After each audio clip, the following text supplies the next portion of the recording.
Blitzers, it's Ronan. Welcome back to the channel. We are reviewing the E75 Ts today.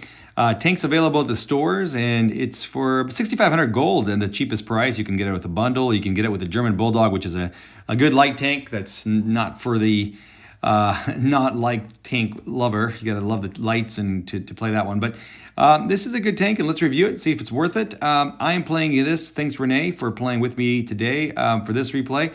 Yamato Harbor here, and I go mid, and I don't know if you noticed in the beginning I slowed down and stopped. Renee and I coordinated this one, and I decided to go mid and see if I can hold it down. This tank, strangely enough, reminds me of playing the Mouse and the Mouse line. It's a heavy, big, slow tank. We'll take a look at the mobility in a second. It actually has a very good cannon. It's a German cannon. It's got some tricks to its armor that we will explore in the review here in about maybe 2 minutes.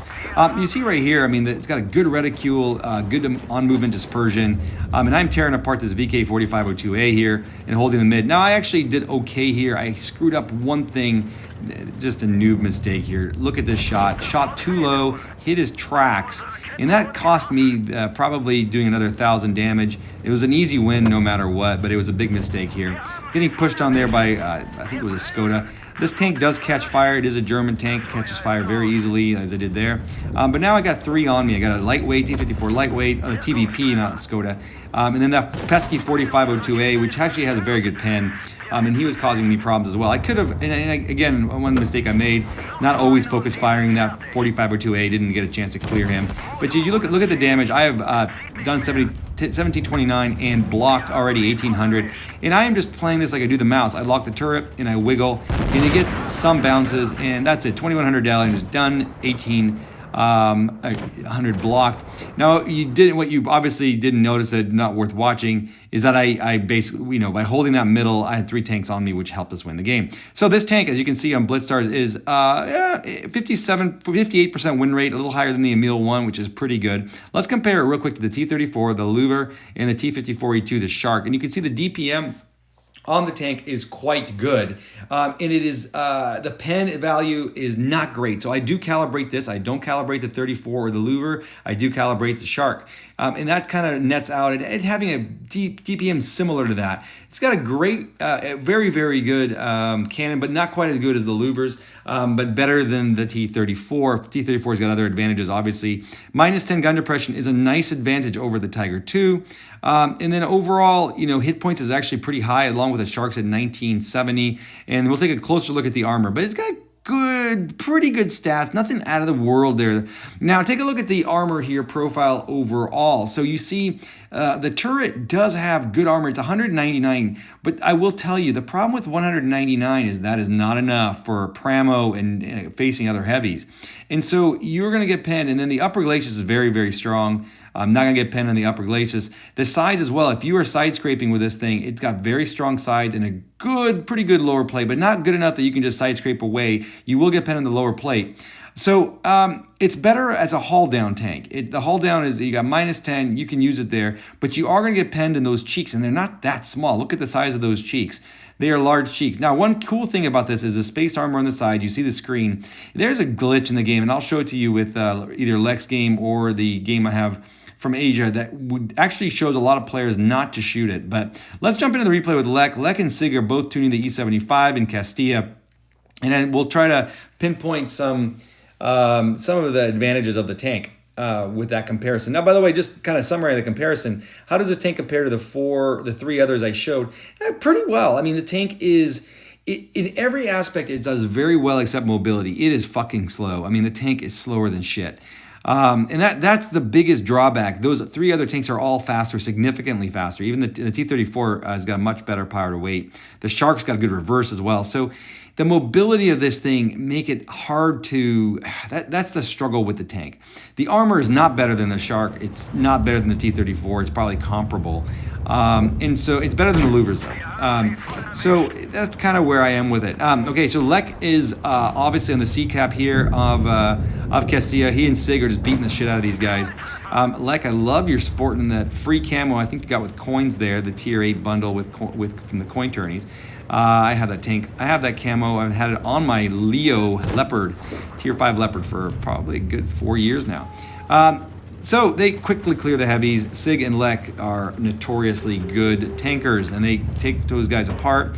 Lek goes on, and I think what's actually fun here is to watch Lek battle the VK100P, a good tank to see who's better. And the 100P obviously is a beast of a tank, terrific armor. It's got bigger alpha than this tank. The alpha for this is 310, like the 3 others I compared it to.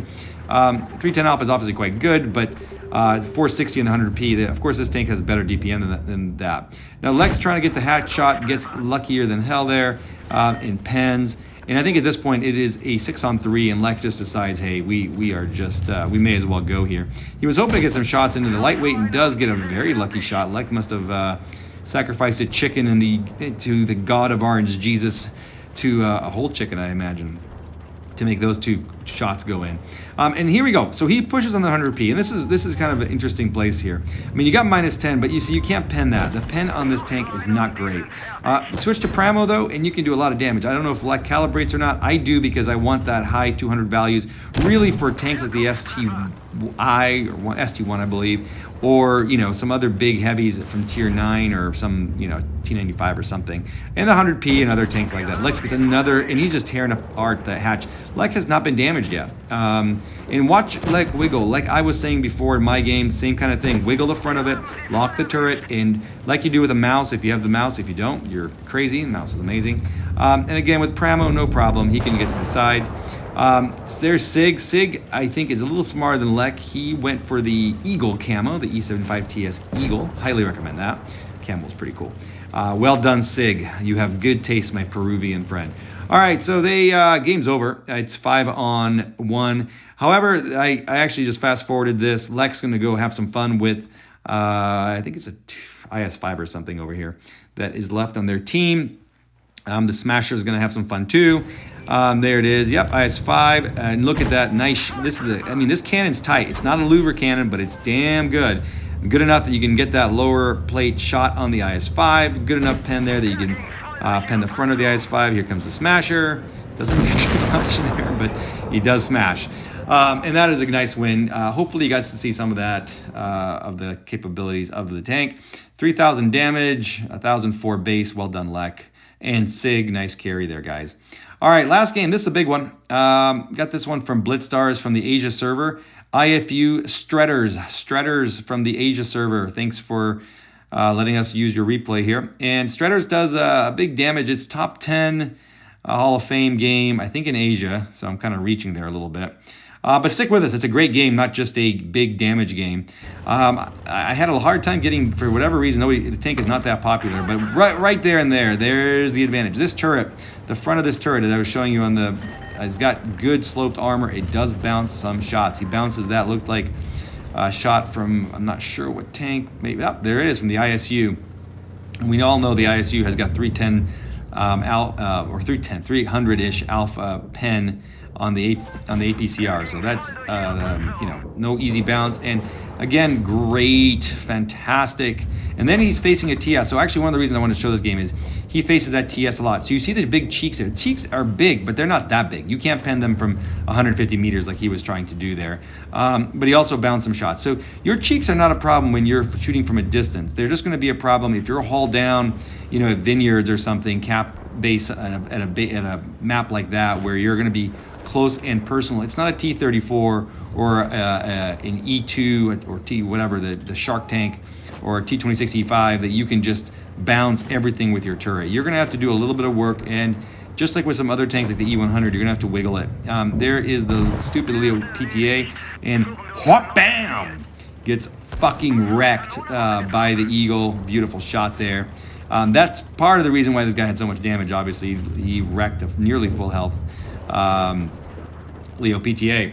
And then we got ourselves a T55A. Our friend here was kind of hoping for that one, praying, and didn't, bump some shots. Actually, I will tell you, in Yamato, you do hit a lot of little bumps when you're roaming around here, but it takes, I think that was an HE shot into the side turret, and he bounces the T55A.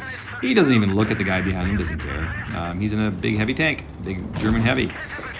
Gets another shot there, damages the ammo rack of the 55A, and he's chasing him around. I mean, the reason this game ended up being interesting is because our friend here didn't really play with his team, and his team was did have an advantage and then lost the advantage. I don't really know what the hell happened there, but they split up. There was no focus fire, no teamwork, nothing of the sort. Probably what you expect in most Blitz pub matches. He's facing a T49 there, the guy that's got the wrong cannon, which is the guy that penned him for like 7 damage. I don't know what the hell this guy's thinking. And the one nice thing that I think our friend here is doing is he is staying with his colleague. And there's big HE shot into the T49, max roll HE. That is a beauty. And somehow that bounces off the cannon of the T49. Now he's staying with his K91, which is important because the K91 is a fucking awesome tank. I think, by the way, it's also available for stores. If you don't have the K91, don't spend your gold on a E75 Ts, no offense. Buy yourself get yourself a Tiger 2.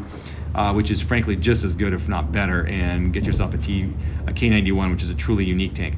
There is the E75 Ts, nice lower plate shot. I played with one today. I will tell you, their lower plate's tougher than you think, mainly because the upper glacis is so strong that if you miss at all, you're not pinning anything. Now look at the side screens there. The side screens, and he gets them with APCR through the cheek. So I warned you about the damn cheeks, didn't I? All right, well, game is interesting here. They are 2 against 1. The K91 is now capping B, which is good because they only had a 10 or 20 point lead. There is a T55A, and he gets shot in the face by the K91, and it's a win. 4,060 damage, nothing's too special here, but nice game by our friend Stredders. Thanks for, again, uploading a replay to BlitzStars. Thanks for watching, guys. I would tell you, buy the tank for 6,000 gold. Gold is there to use it, enjoy it, but nothing special. Thanks for watching. Please sub to the channel and give us a thumbs up.